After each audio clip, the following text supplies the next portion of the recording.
ছেলে একটা আরশোলা দেখে ভয় পায়, সেখানে পুলিশ পিটাচ্ছে বা একে চমকাচ্ছে ধমকাচ্ছে, ও কোনো দিন কাউকে একটা ভালো, ওর পাড়াতে গুডউইল আছে, ওর সমস্ত জায়গায়, কিন্তু ও কোনো অন্যায়কে প্রশ্রয় দেয় না, এটা কোনো দিনও না। যাদবপুরে হয়েছে, যাদবপুরে যখন একটা ঘটনা হয়েছিল তখনও ও সে তখন কড়া পদক্ষেপ নিয়েছিল, তার জন্যেও ও মিথ্যা মামলাও ওর নামে একটা ইয়ে দিয়েছিল পুলিশের সামনে, যেটা যাদবপুর থানার ভেতরে ও ইয়েতেও হয়েছিল। তা যাই হোক, সেটা হয়েছে। আমি একটা কথাই বলতে চাই যে এত বড় বড় আইপিএস অফিসাররা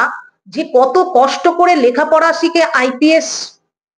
চাকরি পায়, মানে একটা আইপিএস হয়, তা সেইখানে এত বড় বড় আইপিএস রা যখন একটা অন্যায়ের বিরুদ্ধে একটা কোনো কিছু করতে পারছে না, যখন একটা ছাত্র একটা মুখ তুলে বা একটা মাথা উঁচু করে শিরদাঁড়া ইয়ে করে দাঁড়িয়েছে বা করছে, একটা আন্দোলন করছে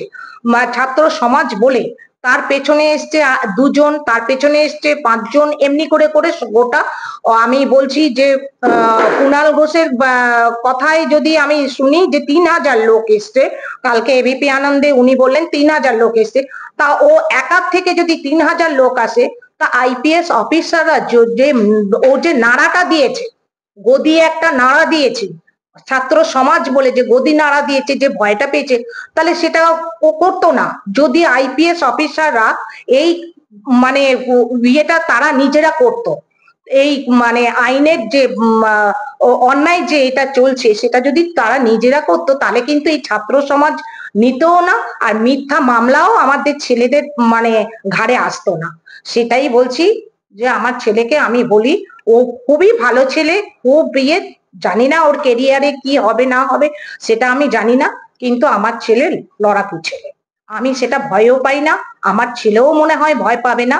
এই যত কিছু ওকে ওর মিথ্যা মামলা দিক আর যত কিছুই মামলা দিয়ে রেখে দিক, আমার ছেলে তো ভয় পায় না, আমিও ভয় পাই না। গুড।